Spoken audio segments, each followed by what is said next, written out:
ہم وہی کہیں گے جو ہمارا دین ہم کو بتاتا ہے، عمل کرو تو تمہارا بھلا ہے، نہیں کوئی عمل کرے تو نقصان ہمارا نہیں۔ حشر تک ڈالیں گے ہم پیدائش مولا کے دھوم، مثل فارس نزد کے قیلے گراتے جائیں گے، خاک ہو جائیں عدو چل کر مگر ہم تو رضا، دم میں جب تک دم ہے ذکر ان کا سناتے جائیں گے۔ کیا ہر وہ شخص جو عید میلاد النبی صلی اللہ تعالی وسلم منانا غلط کہتا ہے بد مذہب ہے؟ بالکل، بے شک وہ بد مذہب ہے، اور ما رآہ المسلمون حسنا فهو عند اللہ حسن، سرکار کا ارشاد ہے کہ مسلمان جس چیز کے اچھے ہونے پر مسلمانوں کا اتفاق ہو اور بکثرت لوگ جو ہے اس پر عمل کریں، اس کو اچھا جانیں، تو وہ اللہ کے نزدیک حسن ہے۔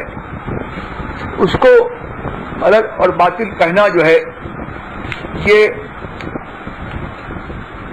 گویا کہ بکثرت عام مسلمانوں کو گمراہ اور غلط کار اور گناہ گار کہنا ہے، اور ناجائز طور پر کسی کو گمراہی کی تہمت لگانا یا گناہ گار سمجھنا یا ان کے افعال کو غلط سمجھنا، یہ خود ناجائز و حرام اور یہ خود گمراہی ہے۔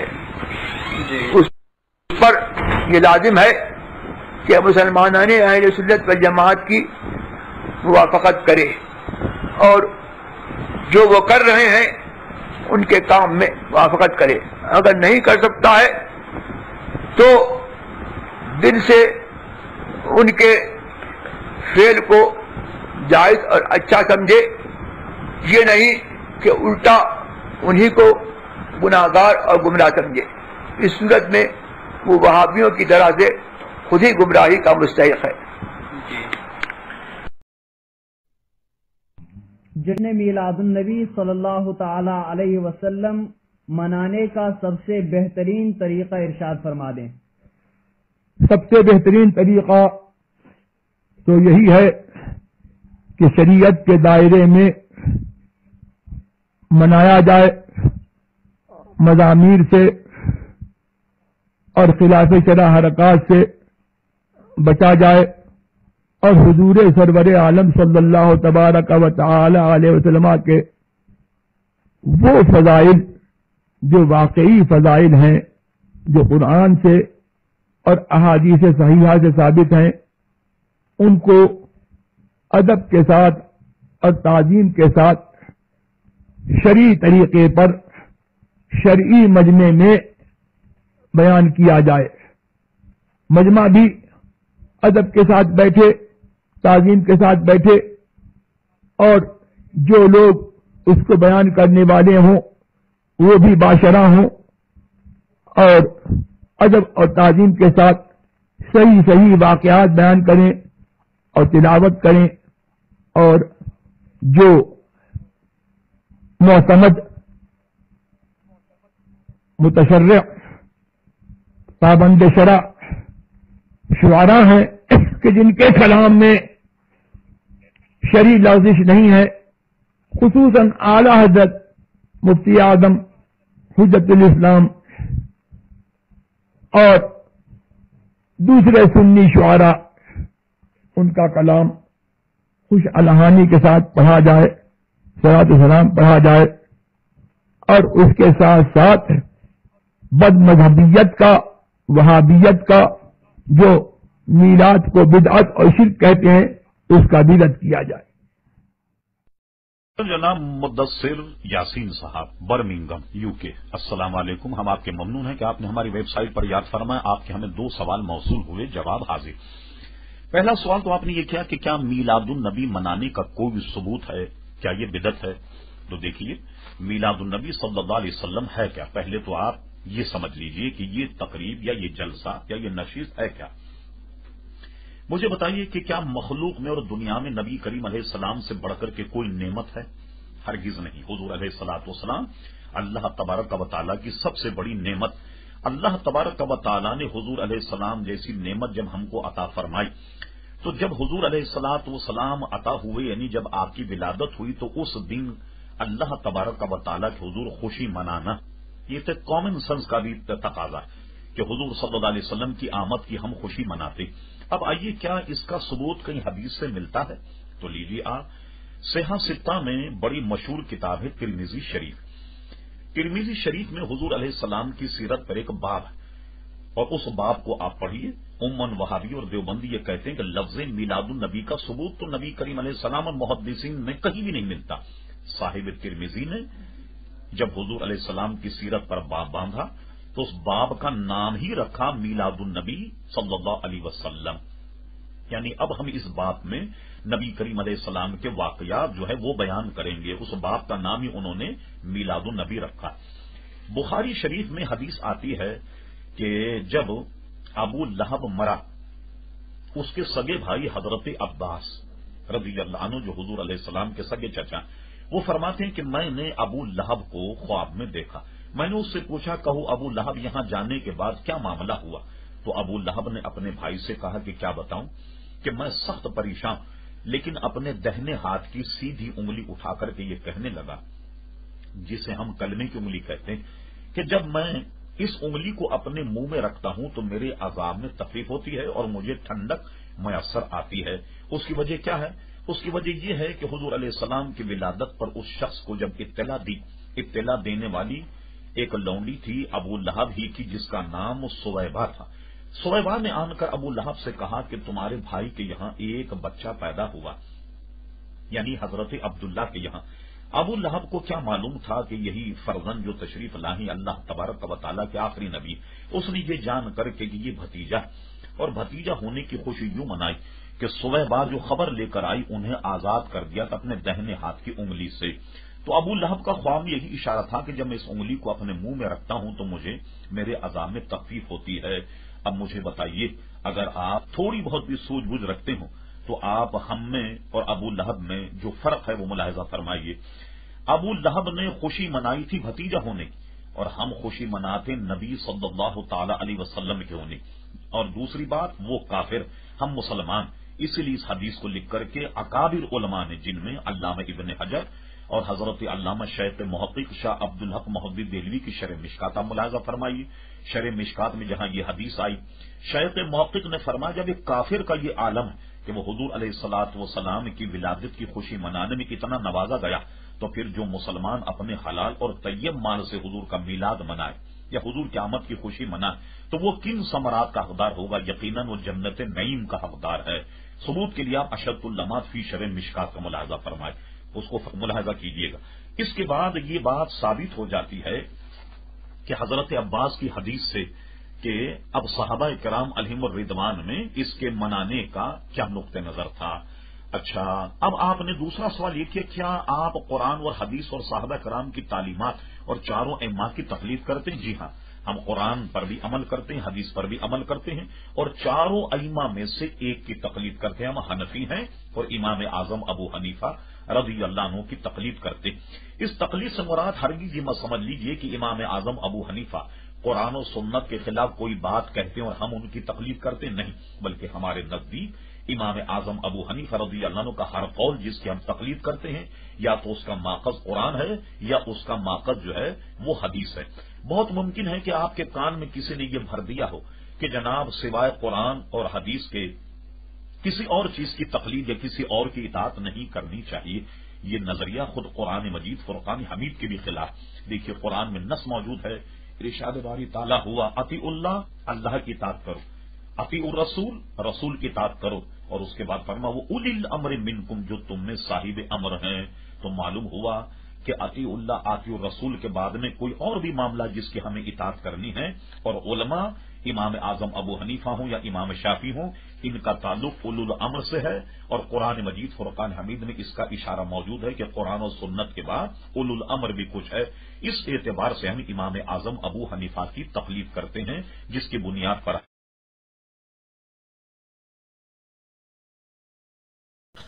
جی ایک آدمی ایک سوال کرے، میرا خیال ہے قانون یہ بنا ہے، ہاں لے لیں، یہ لے لیں تاکہ ریکارڈ ہو جائے آپ کی آواز۔ جی اب ربیع الاول شریف کی آمد ایک سلسلہ چل پڑتا ہے کہ کیا صحابہ اکرام کے زمانے میں یہ میلاد شریف منایا گیا، اور آپ جو یہ سجاوٹ وغیرہ کرتے جھنڈے ونڈے لگاتے ہیں تو اس سے بہتر ہے کسی غریب بیٹی کی شادی کرا دی جائے تو یہ ہوگا اس سلسلے میں۔ چلیے بیٹھیے، آپ تشریف رکھیے۔ ماشاءاللہ، سب سے پہلے تو یہ طے کر لیں کہ بھئی کسی صحابی نے کیا ہو تو ہم کریں، ایک اصول طے کر لیں کہ ہم وہی کام کریں گے جو کسی صحابی نے کیا، باقی سب چھوڑ دیں گے، تو کتنے کام رہ جائیں گے دنیا کے؟ بتائیے مجھے۔ تو پہلے کیا ہوا، جب تبلیغی جماعت میدان میں آئی نا تو ان کے یہاں پنکھے نہیں تھے مکہ مسجد میں۔ کیوں جی؟ حضور کے زمانے میں پنکھے نہیں تھے۔ اچھا، وضو خانے میں ٹونٹیاں نہیں تھیں، لوٹے سے وضو کرتے تھے۔ کیا ہوا جی کہ حضور کے زمانے میں جناب لوٹے ہوتے تھے، ٹونٹیاں نہیں ہوتی تھی، ٹھیک ہے؟ تو پھر آپ یہ ہوائی جہاز میں سفر کیوں کرتے ہیں؟ گدھا گاڑی میں گدھے پہ بیٹھ کر کے سفر کریں یا خچر پر سفر کریں۔ آخر ترقی ہو رہی ہے تو اس کے اعتبار سے یہ معاملات ہو رہے ہیں۔ نہیں، میں ایک صاحب کا نام نہیں لیتا، وہ کسی دعوت میں گئے تو اس زمانے میں ٹیبل کرسی پر کھانا معیوب تھا، انگریز کھاتے تھے۔ وہ بزرگ ان پہ گرم ہو گئے، کہنے نیچے دسترخوان، اچھی بات تھی، نیچے دسترخوان بچھایا انہوں نے، کھا لی، کل انگریزوں کی طریقے سے تم کھا رہے ہو۔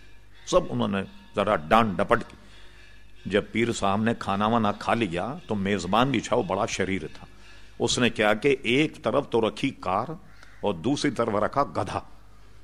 کہنے لگے حضرت صاحب اب دیکھیے یہ تو ہے انگریز کا بچہ اور یہ سواری حضور علیہ السلام کے زمانے کی، تو کون سی پسند کریں گے آپ؟ ظاہر ہے کہ پیر صاحب کار میں ہی گئے نا بیٹھ کر، گدھے پہ تو نہیں گئے بیٹھ کر۔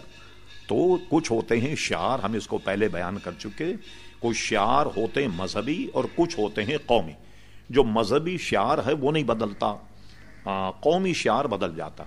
جیسے پتلون کا پہننا، جس زمانے میں انگریز آیا اس زمانے میں سوائے انگریز کے کوئی پتلون نہیں پہنتا، وہ اس کی علامت تھی، اس وقت علماء اس کو حرام کہتے تھے۔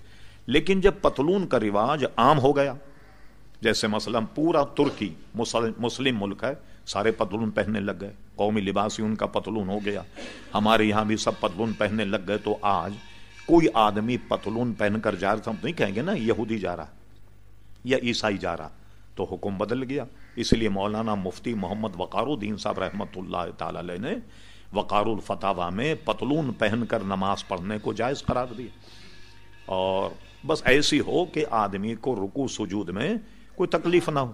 اب ایسی بھی نہ ہو کہ مجھ جیسا آدمی یہ سوچنے لگے کہ اس میں گھسا کیسے ہوگا، اتنا چست نہ بیٹھ سکے آدمی، نہ ادھر ادھر ہو سکے، تو ایسا بھی نہیں ہونا چاہیے، ٹھیک؟ تو آپ یہ طے کر لیں کہ جو کام حضور نے کیا ہے نا وہی کریں گے، باقی نہیں کریں گے، کچھ رہ جائے گا دین میں، کچھ نہیں رہ جائے گا۔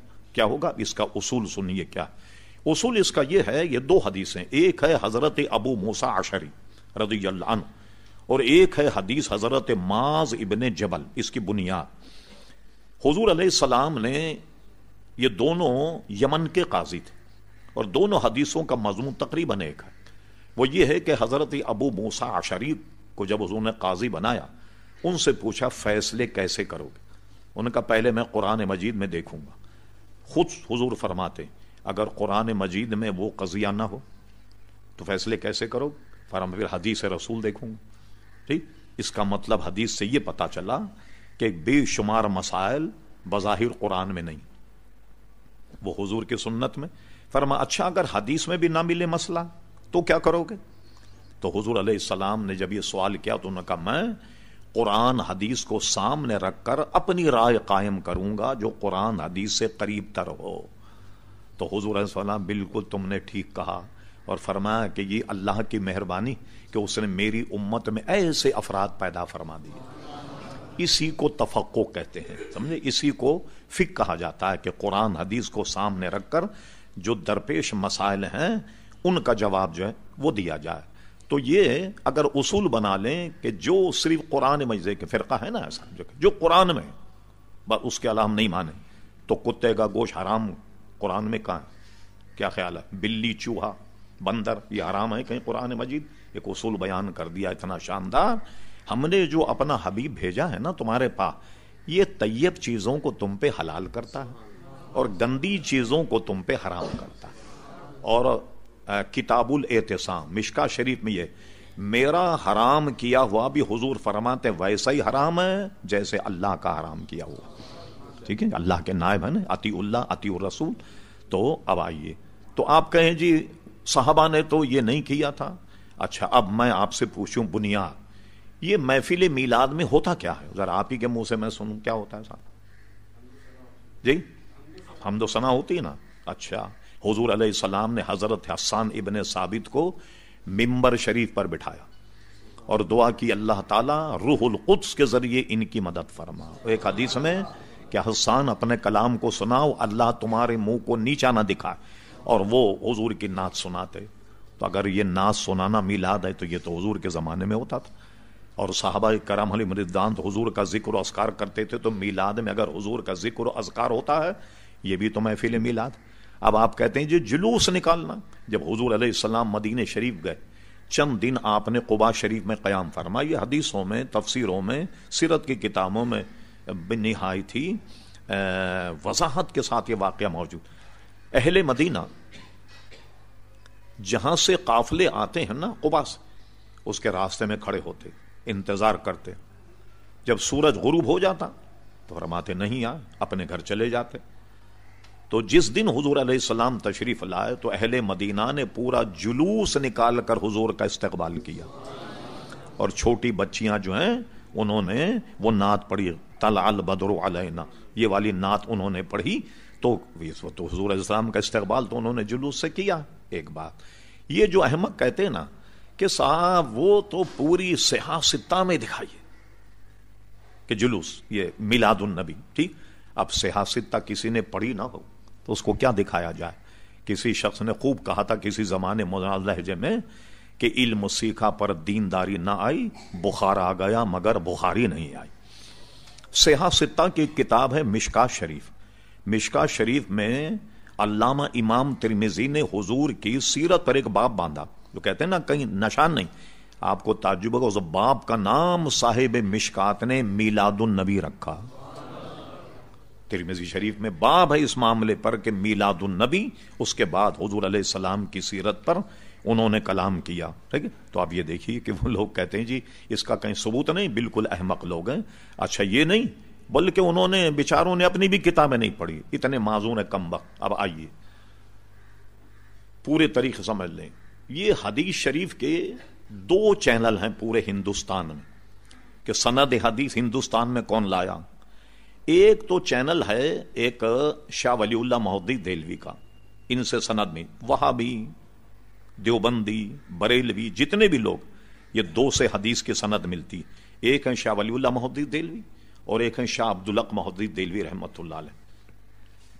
شاہ ولی اللہ محدث دہلوی کی کتاب جو ہے اس میں موجود ہے در السمین فی مبشرات نبی الامین، یہ ان کی کتاب ہے عربی میں.